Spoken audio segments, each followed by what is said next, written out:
Okay, so yeah, if it's all right, I'd like to just hear about your first encounters with ISKCON, how and where you joined, and what attracted you, and all of that. Okay. Well, I joined in 1979. At the time, I was a merchant navy officer, a deck officer, like a navigator on ships and things like that. Um, I'd been doing that for 7 years, but I'd kind of reached the end of my tether with material life, of course. Yeah. And I'd gone traveling with my girlfriend to Greece. And I'd lived on the island of Crete for a while, a bit like Radhanath Swami's story. Wow. Although I didn't, he was there. Did you not know before he joined, he'd spent time there? Yes. Yes. Yes. Yeah, maybe you knew. And I too, I was there for a few months, and then we came back from there, and I was disillusioned. I'd been living there; it was such an idyllic place, perfect weather, on the beach with my Yeah. girlfriend. Everything you could possibly want. But it just wasn't doing it for me. I And see. I still, obviously, it never will it? Yeah. And I'd say after a few months, I bumped into some people there who were devotees of Krishna, kind of. At least they chanted the mantra along with other things. Um, and I knew about it. I'd already had a little bit of contact in the past. I'd read one book. I'd read Nectar of Instruction and things like that. I knew what devotees were about, but I thought, well, it's not really for me. The four regulative principles, Yes. that Yes. kind of thing. And also the bizarre dress, the Yeah. shaved heads, it's all too weird. Yes. So I kept clear of them. And I thought I'll find another spiritual path. And I was sort of looking, I was reading, the usual stuff, Carlos Castaneda and Yes. Lobsang Rampa and all that rubbish. Um, so then we left Greece after talking to these devotees, and they said you should try chanting Hare Krishna because I told them I was a bit bewildered. I was looking for a spiritual path.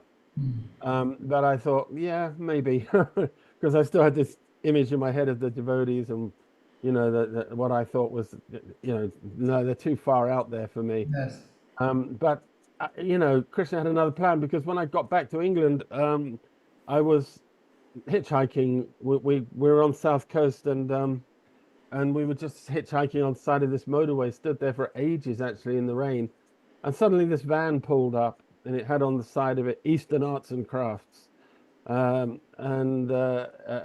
he said, "Jump in." It was a German guy, actually. Jump in, So we did. Um, and then he's driving along and said, "Where do you want to go?" And I said, "Well, I don't know," because that was the honest answer. I said, "I'm looking for a spiritual community." Now, I didn't know, but this was a disciple of Prabhupada. Wow. Um, his name was Hetu. He's recently, well, a year or two ago, he left his body, Hetu Das, and a German devotee. And he said, "Oh, really? Maybe I can help you out." And then, got talking to me and he realized where I was at. And he said, "Would you read some of that book for me?" And on his dashboard was Prabhupada's Gita. So I said, "Sure." So I picked it up and I started reading. He said, "Read from the second chapter." So I was reading these verses, never was there a time when I did not exist, nor you, nor all these kings. And I was like, whoa, boom, and each, as the embodied soul passes, from one body to another, so the soul passes to another body at death. I was like, bam, it was like bombs going off in my head Yeah. because I'd already kind of got to the point where I thought I'm trapped in this body, Yes. and I don't know what to do about it. And so when I started reading this, I thought, whoa, here's some real knowledge at last, so clear. And anyway, to cut a long story short, he took me to the manor Okay. eventually, and I, you know, I was attracted straight away. I mean, the devotees I started as soon as I started speaking to them, I realized, oh, they're actually not, they're quite normal. They're Yeah. okay, you know. And they said, "Well, you're right in luck. We're just about to start an induction program next week," which of course was every week, any week. Doesn't matter when you went there, they'd say that to everyone. That's So funny. I said, "You can just stay for 2 weeks and see what you think." So I thought, okay, well, give it a go. Let's see what happens. I've got nothing to lose. And within a week, I was like, "Oh, this is it. I'm not going anywhere." and I Wow. left my girlfriend. You know, she left. She I couldn't stay. You know, she'd had some previous experience with another group, and it was bad. So she thought this is something else, a similar thing. I So see. she left. But I mean, I couldn't leave. I just stayed and shaved up. Probably, I think after a week, I shaved up. I had a load of hair and beard and everything by that time, and it was gone. You know, and that was that. There was no looking back. I joined the Back to program, and that was 1979, and I just stayed in the manor from that time until I got married, which was 85, Wow. basically. Yeah, So what initially attracted you? There was the philosophy. I mean, what was the culture of yeah. the temple like at that time? Was there a lot of devotees at the manor? Yeah, there was loads. I mean, when I joined the Bhakti program, there was no room in the ashram. I slept on the landing, in the man, the landing there. Okay. When I was in London, there was someone sleeping in the bathroom. You know, it was so packed. Wow. So many devotees. You know, the Bhakti program was heaving Wow. with devotees, and yeah, there was Jai Tirtha at the time was the Yeah. authority there. Um, and I mean, I liked it. I liked the atmosphere. You know, immediately I had a good experience. Not everyone did, but I kind of hit it off with the other devotees there straight away. Okay. And I liked the lifestyle.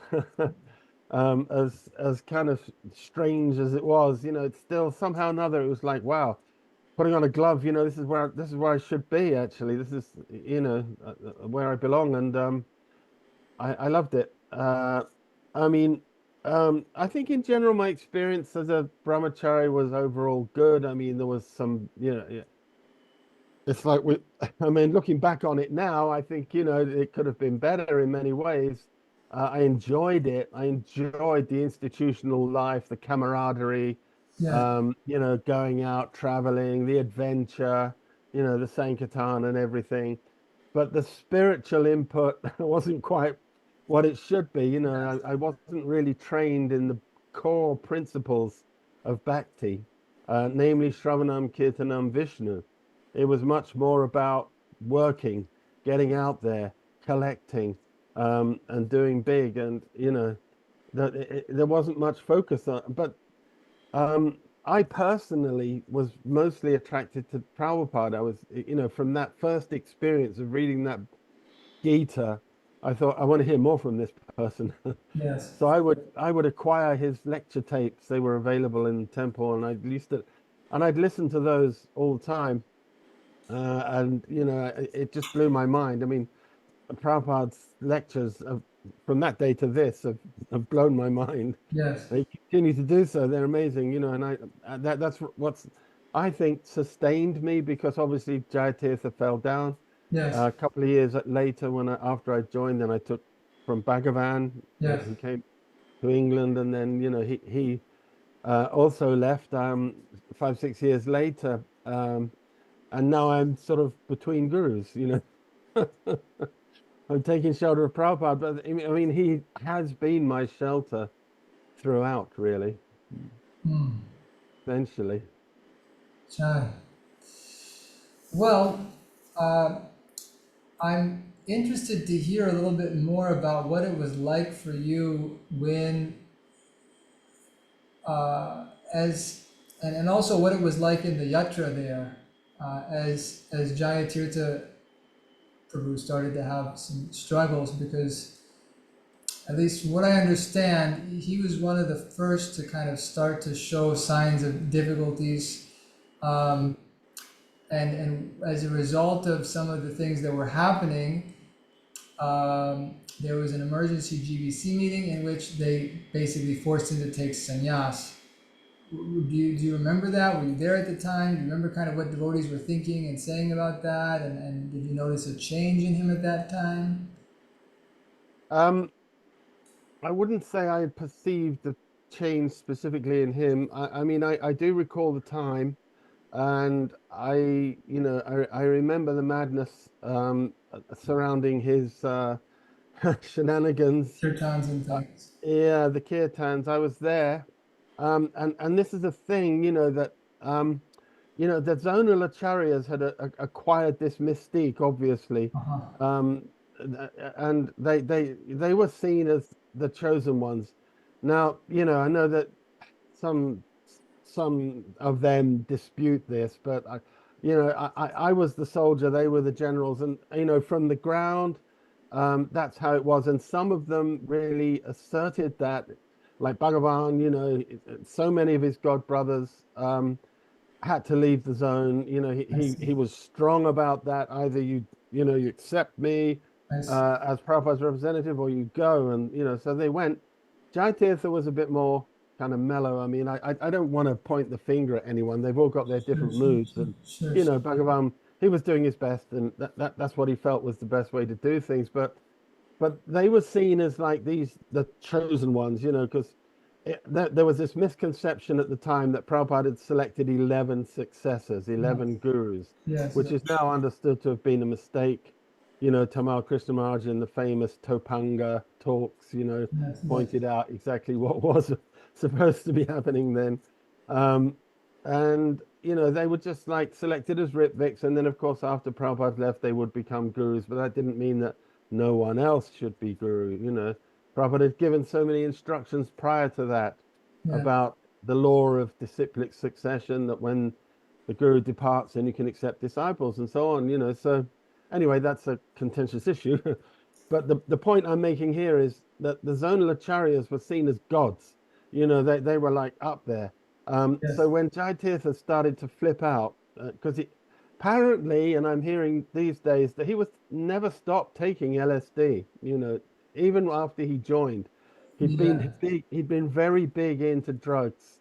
He was one of Timothy Leary's kind of associates, yeah, and he'd continued with that, and then it began to manifest in this crazy way. And as you say, the insane kirtans where he was just like going completely out of his head, and creating these incredible noises and things. But I remember at the time my authority, my Bhakta leader and a couple of others were saying, this is Maha, I see, Mahabhava, this I is see. Prema.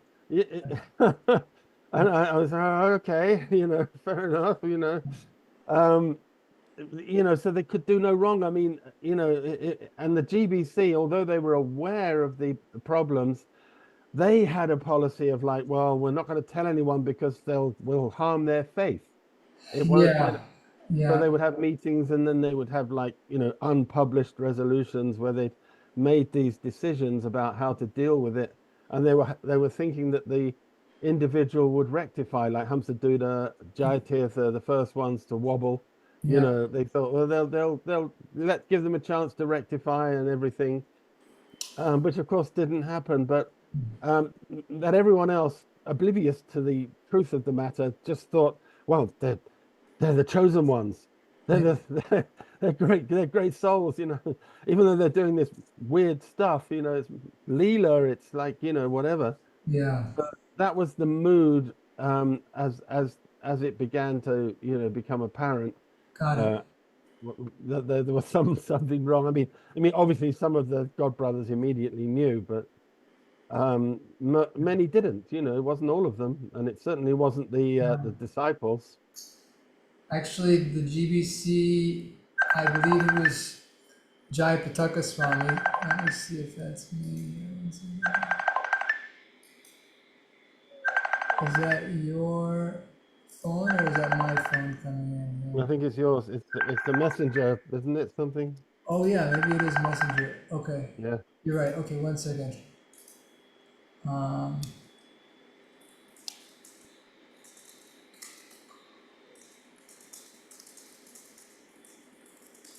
okay, that's good. Sorry about that. Yeah, you're right. That was Messenger. Okay. The GBC, I believe it was Jai Pataka Maharaj, went to Srila Sridhar Maharaj and specifically asked about this. Are these symptoms of ecstasy? Are these ecstatic symptoms? And Sridhar Maharaj said no. So, they had to confirm, and it just shows how kind of they didn't know. How would we know? Yeah, that's true.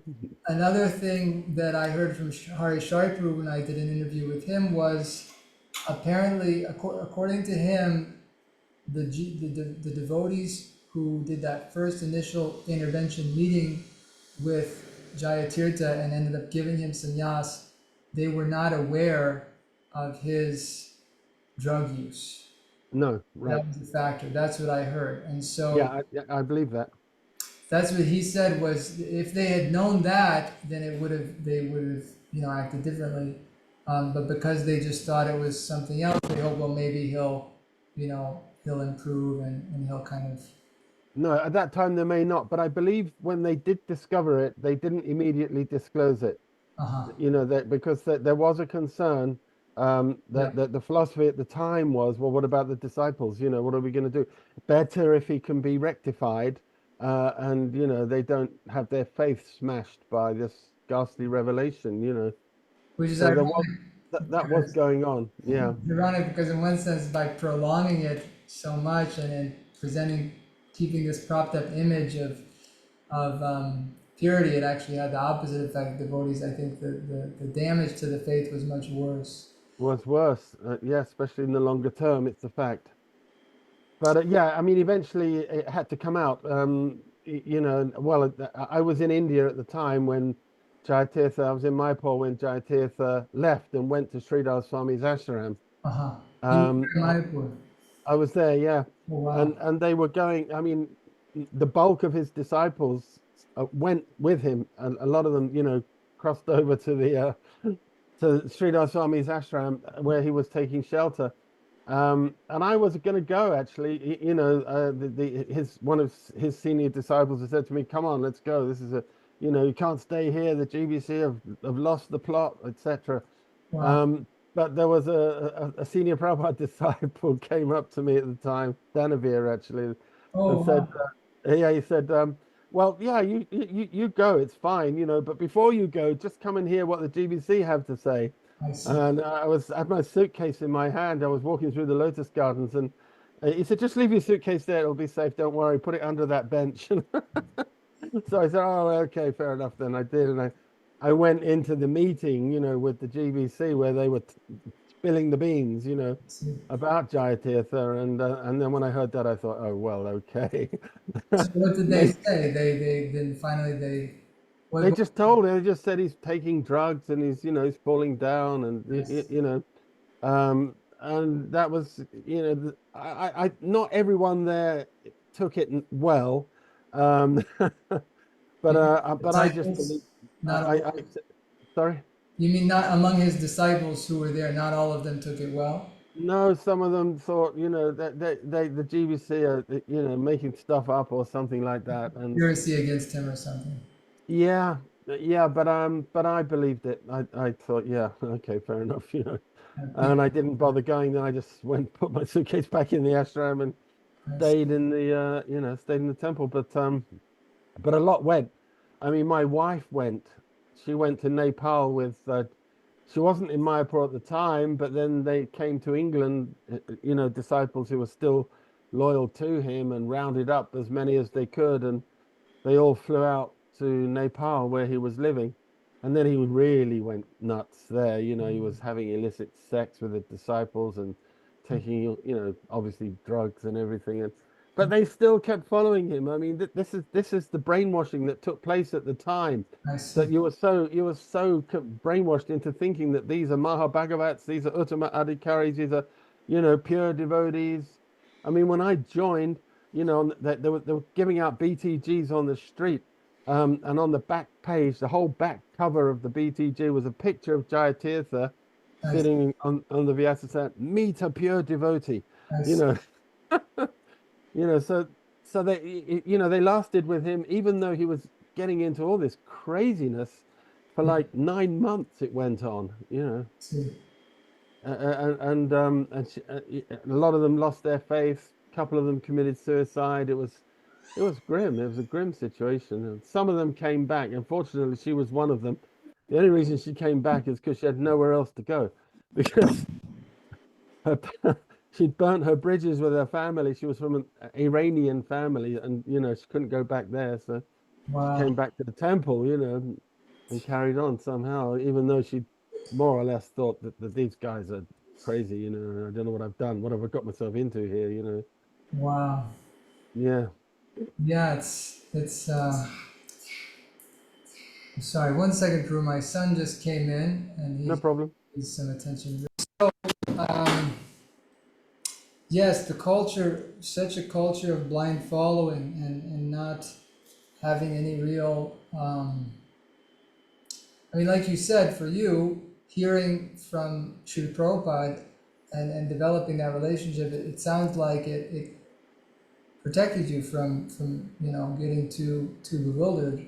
What was it like Yeah. for you? Did you feel what were you feeling at the time? What were you thinking at the time about in terms of did it affect your spiritual life or No, not particularly. I mean, I'd only known Jai Tirtha for a couple of years, and I'd not really formed any deep relationship with him. He used to give. I listened to his classes, but he had a very soporific voice. It's like, because I was like not used to getting up at like 3 o'clock in the morning, and so I'd sit in his classes. I'd be like, very nodding out.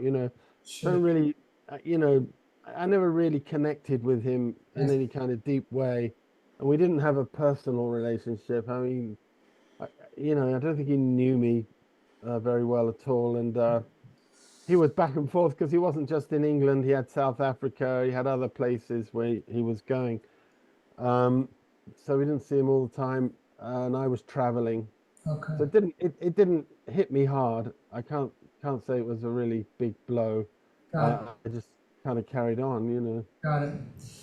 One devotee, Bhatta Hariprabhu, he was a disciple of Srila Prabhupada, who he told me that for him it was kind of a confirmation of his faith in the process because he saw how his godbrothers, when they, the scripture says, don't do this and don't do this and don't do this, and then the ones who didn't follow properly, then they suffered the consequences. So, in one sense, it was like a proof, proof of the path. Yeah, absolutely. So, what about I mean, you said that a bunch of your god siblings at the time, disciples of Jayatita, left. Was that, do you know approximately how many, I mean, how was the yatra affected after that? Well, the Yatra was devastated. I mean, all the manpower practically was gone. So it was a big, big blow. And, um, it, it was, I mean, we recovered because Bhagavan came over with his troops and then he became the central focus. So then we recovered from that. But then after he left, a Yeah, similar, cataclysm occurred. And then we really struggled after that for many years after that to recover. I mean, it's a big thing that's the thing. If you've got one leader, it's got its pros, but yeah, it's also got some serious downsides. yes, If they go off the rails, then everything goes topsy turvy. It's like Prabhupada says, when the acharya leaves, there's chaos. So yeah, it was a bit chaotic for a little bit. I remember Satsvarup coming over in the interim period between Jayatirtha and and Bhagavan, and he said the UK Yatra is like a cult looking for a leader. You know, I see. Suddenly their head was chopped off. We were like running around like this headless chicken. And half of it was gone anyway, and it was a bit crazy for a little while. I And see. the Jaitirtha disciples were sort of coming back and saying, oh, Krishna's left ISKCON. He's like, so many things, and Yeah, so it was a bit crazy. But then Bhagavan came soon after that, I okay. think. Yeah. But it sounds like the general expectation was, you join in the zone, you just, that's your guru. Whoever's the guru of the zone, you join. And then, okay, this guru's gone. So now here's the new guru of the zone, and you're their disciple. There wasn't a sense of, soul searching, prayer, forming a relationship, and really like, it just seems kind of like a very like a formality. Is that accurate? Yeah, it was kind of like that. I mean, you didn't have any real choice. Um, if you wanted to take Diksha from someone outside of that zone, that was kind of frowned on. And in Bhagavan's case, you'd have to leave the zone. I see. Um, it just wasn't really acceptable. So you just had to go with it. And so, I mean, personally, I didn't want to accept Diksha from Bhagavan when he came. One thing, he'd been like the enemy, I see. with, Yeah, there was there's like the Guru Wars, rivalry. at the time, the Guru Wars were going on, and so they were not best of friends, the two, Jai Tirtha and Bhagavan, and very different moods and things. So, so I had that impression of him, and of course I didn't know him anything, anything about him. So I was reluctant and I didn't want to take it. But then Brahmananda Prabhu really gave me an ear bashing. He says, if you don't take now, you'll be spiritually scarred for the rest of your life. This will be, Oh, oh. and I had a lot of respect for him. I How thought, much, Brahmananda, how well, long was he in London? He was just visiting, or what was he yeah, doing? I don't know. This was, we went, I think, to New Mayapur for a big festival, and that was where the initiations were taking place, either there or Villa Vrindavan. I think it was New Mayapur. Okay, got it. And he was there, yeah. And I and a few other devotees at the time were all kind of like holding back, but he was he was like the enforcer. So after he gave me a little talking to, I said, "Oh, well, okay, I'll do it," I see. and that's where I got my name from, which I'm grateful for. Well, That's my brand now, Krishna Dharma. that's nice. So he would sometimes give new names. He gave new names to everyone. Yeah, he changed our names. I see. Interesting. Yeah, yeah. Interesting. Um, all right. Let's see. So, could you share anything about the Croom Court property and how that kind of was lost? Yeah. I mean, Croom Court was an amazing place. An old English stately home. Huge, but a bit run down. Um, and when did we acquire that? I forget now. Early 80s.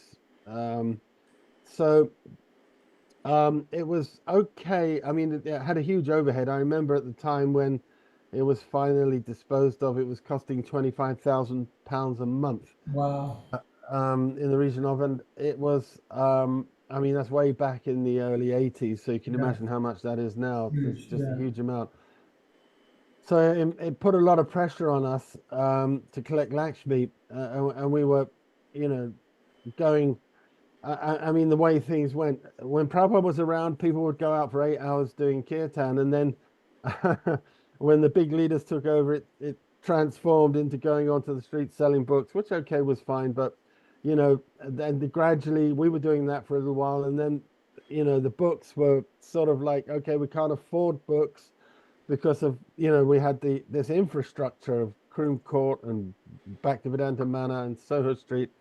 Um, it's a huge overhead, so we couldn't afford books, so we'd go out and sell candles. Yes. And I mean, I'm not sure you've heard of this. I mean, at one point I was in Rotterdam with a few other devotees selling perfumes on ships, going on and the ships and talking to the sailors and selling them perfumes, just Yeah. to get money. I mean, the whole thing was to get money, just to keep Yeah. this whole big, enormous, structure upright.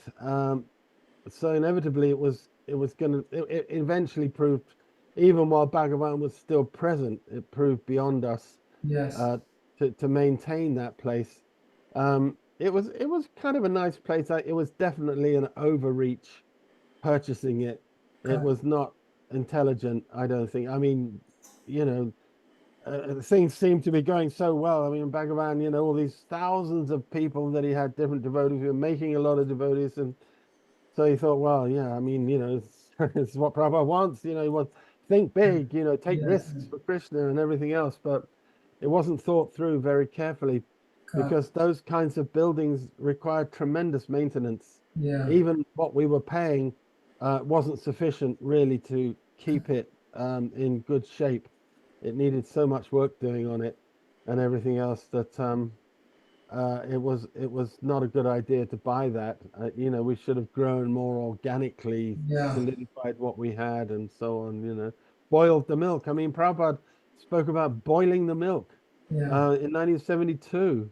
And, I was talking to some GBCs. I said, do you think that actually happened? They said, well, maybe a little bit, No, it didn't happen, Yeah. Um, so that's really what was required. And so this was just overly ambitious to Yeah. buy CC Chaitanya College, and then inevitably we had to sell it and at a big loss, Months. Yeah. Yeah.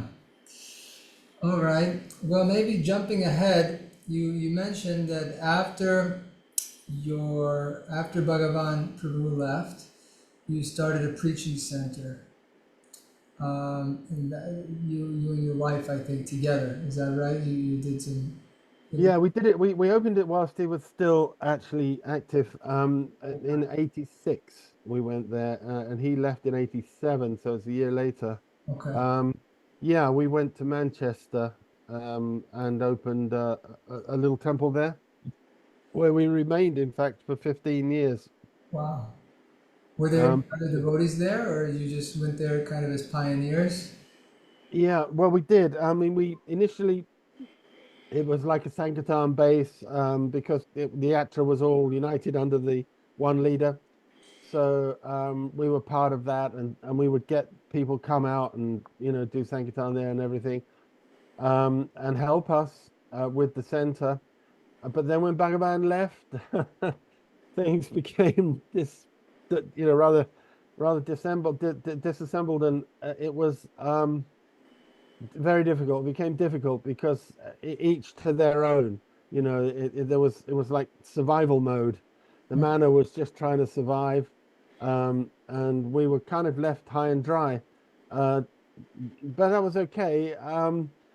We were doing our best, but the problem was we'd make devotees actually, and they would, um, after a little while, they would be attracted to some guru, because I talk about this in my paper, Yes.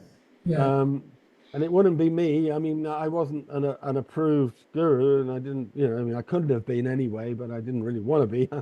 But Could have been because your gurus had both fallen down. yeah, I was an orphan, a guru orphan, Got it. if you like. I mean, at one point, you have to write after your name. You're supposed to in ISKCON, the name of your spiritual Yeah. master. They Correct. they had this thing for devotees like me, NSM, no spiritual master. Oh, Krishna. Oh, I Krishna. never used it. That's You're funny. supposed to write that, I Oh never, I no. Oh no. I never never heard of that. That's wow. I didn't know that. yeah, that's right. But anyway, I never did. So, I in never. order to be a guru, you would have needed to take initiation again from what the idea is, like a guru in good standing. If you want to be a Diksha guru, then you've got to get approved by the institution.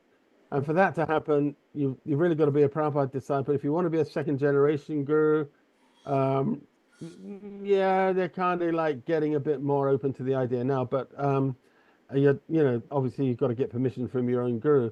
Yeah, But at that time, it wouldn't have been it's possible. There was no question. unheard There of. was no second generation. No. Yeah, got it. Even if I had a guru, and even if your guru had left and he was, you still wouldn't be able to. I see. It was, I mean, it's a closed shop, really, the guru thing. Because you see, the problem is from the outset with the zonal acharyas assuming this immense titanic status, that became the prevailing view of the Diksha guru, that he is this spiritual titan, Yeah, striding the globe. yeah, Um, and that conception hasn't really gone. change. Yeah, There's more of them now, and yeah, they're not restricted to a particular zone. They can go anywhere they like. yeah, But but the same kind of idea. I mean, we would give like in our center. Sometimes gurus would visit, and then the devotees would be like, "Oh, guru's coming! A guru's coming!" yeah. Because he had the title. Yes, yeah. Uh, and so inevitably we would lose everyone. They would go I see. somewhere. I see. Usually the manor, actually, to be fair, the manor was a very attractive place to be, and the gurus were all going there and everything. So Okay. the devotees we made would just drift off to the manor, and we would be struggling I see. um, to survive. But we did Got it. survive. Got it. One I did an interview. One of my earliest interviews was with Hridayananda Maharaj, and he made I thought, a really good point, helping to explain this phenomenon you mentioned, which was that. Oh, sorry about that. His point was that Srila Prabhupada was the model guru. He was the guru that the next generation of devotees knew. Like, nobody in the West knew what it means to be a guru until Srila Prabhupada came along and by his example taught them. And so it makes sense to me how Prabhupada to this day remains like the archetypal guru, but it's at the same time, it's unrealistic to think that that means all gurus in ISKCON are going to be able to live up to that example fully. And I agree with you that there needs to be an adjustment and realizing that the majority of the gurus in our movement will be, on lower stages of bhakti, but still capable of guiding devotees, and they'll be steady, and they'll be able to give guidance. Anyway, but I thought that was a good point because, yeah, it makes sense that, okay, Srila Prabhupada was the guru, now we're the gurus, so that means it's like there's like a gap, Yeah. and then it's just like this, idea of fake it till you make it, kind of idea, which didn't work out so well. No, it doesn't work out that one. Yeah, that's right. They tried to emulate him. He was the model. You're right. They had no other role model to fashion themselves on. So that it's understandable. I think a lot of it's understandable. But now we look back, we're mature, we're a little more mature, and we should start to understand where we went wrong. And are we still going wrong? Are we still, pursuing that kind of paradigm, still within that paradigm? And I mean, Prabhupada talks about two types of gurus. I actually wrote a paper on it, the role of the second-class guru. That doesn't sound very good, but Prabhupada uses that term, and you know, I think we need to start really carefully thinking this through and discussing. I know the GBC are discussing Guru Tattva now, at least with the Indian yatra. But they recognize that, and they've said it many times over the years, that we don't understand it properly. We need to get much more of a deeper understanding. Yeah. And I think that's the case to this day, undoubtedly. So one thing you also mentioned in this more recent paper was that this is, wasn't your first paper. You've been writing on this topic for some time. I think going Yeah, back to 1994. Is that yeah, right? This still your yeah. first paper? So this paper you wrote in 1994. This was kind of a result. Would you say this was the result of your observations as you're trying to preach and you're noticing this is what's happening, and bringing in devotees, but it's difficult to gain traction in my preaching service because of this culture, this kind of guru, celebrity culture, let's say. Yes, yes, that was definitely most instrumental in my writing that paper, but it kind of opened my eyes and made me think, and start, hearing. And then when I was listening to Prabhupada, I was like thinking, wow, yeah, you know what I mean? It's like when you're attuned to an idea, you then start seeing and hearing things in our books, which like, either confirm or otherwise, but in this case, they were confirming it. Yes. Um, and it became like the whole thing. And I wrote this paper, which was based a lot on, well, fully on Prabhupada's statements, different Yes. things I'd read and he'd said and what have you. Do we need a guru approval system? And I went down like a lead balloon. So what was the response? I mean, first of all, how did you circulate it? Was it on? I mean, that was 90. Yeah, it was. It got printed in. It's on. I don't know if it's still there, but it was on Dundavats. I mean, they didn't come till later on. At the time, there was another website called Chakra. I can't remember if it was published on there, um, but there was no internet. There was just like websites and things. Yeah. So, I would send it to different individual devotees, and it kind of got spread around a bit. Yes. Uh, it reached one of the zonal gurus who was so incensed by reading it that he wanted me excommunicated effectively from ISKCON. But my own authority at the time was very supportive, and he knew that I wasn't like Who was that? Who you was know, who was the Shiv Ramswamy. He was the GBC.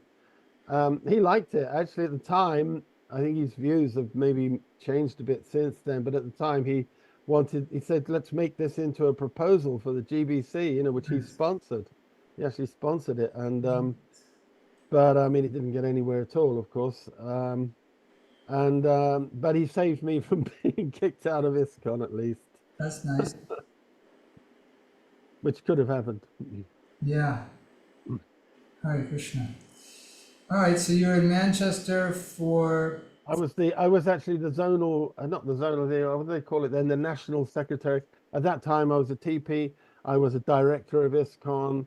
I was and the national secretary of the UK Yatra, working alongside Shivaram Swami. So oh, he knew me nice, very well. nice, I wasn't just a radical guy coming up with crazy ideas to drag down the institution. nice. So Shivam Raj, he was one of the main leaders that came in after Bhagavan Prabhu left. Is that Yeah, right? well, yeah, he came after Jai Tirtha, I think. I'm just trying to remember. Yeah, he came at the time of Bhagavan, maybe around that time. I actually can't know. Maybe, yeah, he must have been around that time. Do you have any prominent memories of him and the services you were doing together at that time? Yeah, I mean, we used to get on very well. I liked him, a lot, and he's a very droll, funny person. I remember him at the time, cracking these dry jokes. It was, yeah, we had a good time. It was we would you know working on trying to unify the yatra, especially after, like, when Bhagavan left, and things became disrupted considerably. So he was, as the GBC, struggling to create national unity. So we were sort of working together on different strategies and policies. We drew up a constitution, tried everything actually, but it was difficult. Everyone was really just like, flying their own plane, and there wasn't much cooperation. So that's what we were trying to achieve. In the end, he got a bit, he he gave up in despair and went to Hungary. But yeah, I mean, we worked together well. I liked those. I enjoyed those years. That was a similar challenge. Also, I heard this from Badahari Prabhu in the 80s. He was a temple president, and after the gurus were falling down, there was a sense over there that he was in Los Angeles, Laguna Beach. He said that the devotees the mood was, I'm not going to follow any authority anymore. Everybody was kind of thinking, well, that's done. Now we're just going to kind of do what we want. And so it makes sense that there would be a lack of unity after the Yeah, leaders have kind of left. it makes complete sense. Yeah, and to this day, it's still kind of like that. That mood is It's still there. Yeah. difficult to get collaboration. Hmm. I mean, you need it, because like this yatra, we've got this enormous project, the Manor, which is highly attractive, and naturally, people are going to go there. And the small centers like satellites here, there, and everywhere aren't doing that great, unless they've kind of been not sponsored, but supported by one of the approved gurus, a Diksha guru, like Wales, for example. Shivaram Swami gives his patronage there. There's another guru as well who's been involved there. I think maybe Dave Amrita, I forget. And they can help by sending people, and things like Yes. that. Without that, though, you're going to struggle. Well, in one sense, I think that's what ISKCON's for. That's what the institution is for, is to help strategically expand Yeah, the movement. yeah, exactly. That's the whole point, isn't it? That we're like a bunch of sticks, stronger together. Yeah.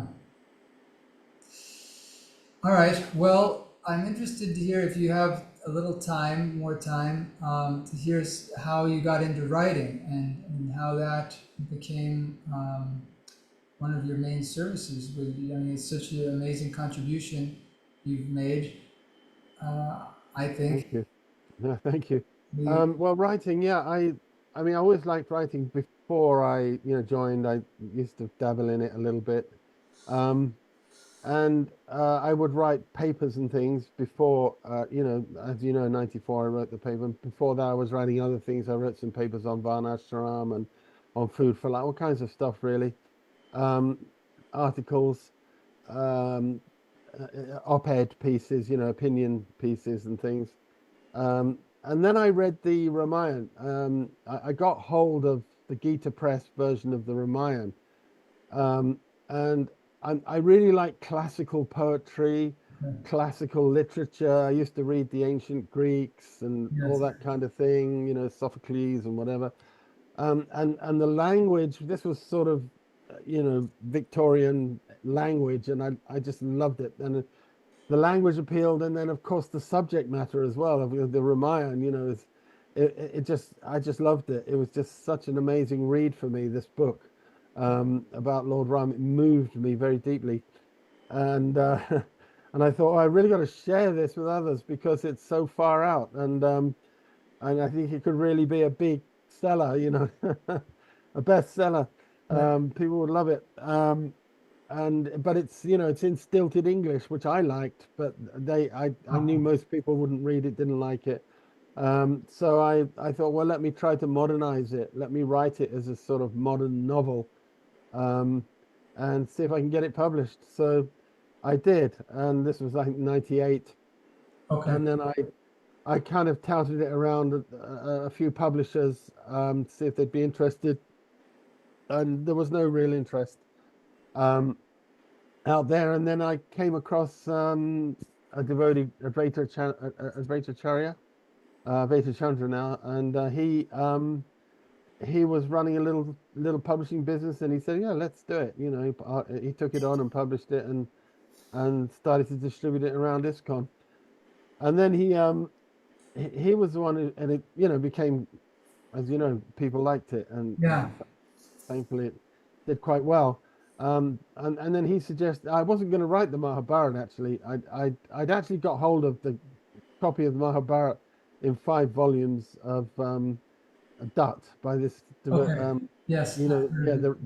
the red books, and same with those. I was loving I was just reading them all the time. I was just like, oh, this is amazing, absolutely amazing. But it never occurred to me to write that because I'd heard that Vridananda Maharaj was doing that. And I Who's thought, well, if that? he's doing it, Oh, that's Kriran Animals, got it. Okay, yeah, yeah, got it. yeah. If he's actually just published the first volume finally of his Okay, Mahabharat, which is called Great Bharat. Anyone who's interested, it's now nice. available. But yeah, so I thought I'm not going to do it. But then I won't tell you what Advaita Chandra said at the time to convince me to write it, but he did convince me. He said, "Okay, So I thought, okay, I'll have a go at that as well. So then I wrote the Mahabharata soon after the Ramayana. On his instigation, he commissioned it effectively. Okay, wow. And that, yeah, same thing that took off, and that took off in a big way outside as well. I mean, it's been very popular beyond ISKCON. To this day, really, it's doing pretty That's good. fantastic. I was amazed actually. I didn't really expect it, to do quite so well. Yeah, I think there's, I mean, you have a real talent. I think it's very, I've also written since then. I think you probably know the Bhagavatam, doing a yes, retelling of the Bhagavatam, yes, right? yes, Called yes. Brilliant as the Sun. And I'm in collaboration with my wife. She really does help giving that right brain input to the Bhagavatam, kind of because we're trying to bring out the emotion and the drama, which women are better suited to do than Yeah. men, off mostly. So we've been doing that, and we've done the 9 cantos, first 9 cantos so far. So Now, yeah, we're still are you working on that now. working on the 10th canto now? Yeah, I've started work on the 10th canto, although to be honest, we're going back over the first 9 and revising it because the Bhagavatam is so infinitely deep that we know that we haven't properly understood it. And I I mean, see. the more we read it, the more we recognize, oh God, we didn't quite get that, and that needs to change. And Got you it. know. Got it. So Got it. we're doing revisions, and then we'll probably combine them into a single volume and publish as one volume. Oh, wow. Okay, nice. That's the plan. Cool. Man proposes, God disposes. We'll see. Nice. My daughter has been listening to the audiobooks of all your books. She's 6. Really? Oh, Yeah. But she's that's, already listened to all of them uh, wow. twice through now. That's amazing. Yeah. 6. Yeah. Well, she's advanced for Yeah. her age. Somehow she just got into it. I think we just started with the Ramayana, and she just had such a taste for it. And also when she would get upset, and be frustrated about something, this or that, she would just want to listen to the audiobooks, and that would help kind of calm her down. She just listened to the stories. And, probably a lot of it went over her head, but she caught a surprising amount of it. I'd ask her here and there, okay, so what were you listening, what were you hearing? And she'd tell me the story of, this or that. So, Wow. yeah. Wow, I'm so pleased to hear that. We didn't write them specifically for children. No, I We know. tried to make, I mean, yeah. I know. There's some things in there I wonder, well, geez, she be listening to? But it's Bhagavatam, and these days kids get exposed to all kinds of things, so it might as well be through Shastra. Yeah, So, absolutely. We need that, we're a cultural movement. I mean, we need much more of that kind of thing, really. That to supplant the, Kami literature, the Asat Sangha. Otherwise, you just listen to that. I mean, if you've got an Audible subscription, you're inevitably going to listen to Kami books, because there's not enough yeah, exactly. devotee material out there, and attractive devotee material. Yeah. This is the problem. So yeah, we need lots of it. So, what was your research process like, or your writing process for the earlier books, the Ramayana and the Mahabharata? I mean, especially the Um, Mahabharata. It's such an enormous yeah, text to be able to. I mean, you kind of really have to be able to get such a big picture of the whole narrative arc. yeah, that's right. I mean, yeah, I spent some time prior to writing it. It took me 18 months to write it, but prior to that, I'd been reading it for quite some time and really, getting my head around it, as you say, and then it was a question of like, because it goes off on all sorts of tangents, Yes, of deciding which stories were central to the narrative arc, as you say, which got it. were really required for the character development and everything else. So I assembled all of that. That's Okay, okay. Your thing. got it. Yeah, we have three, so uh, and yeah, Lakshman, just give me 5 more minutes, okay? No, but do you know something? Hold on, just give me 5 minutes, Lakshman.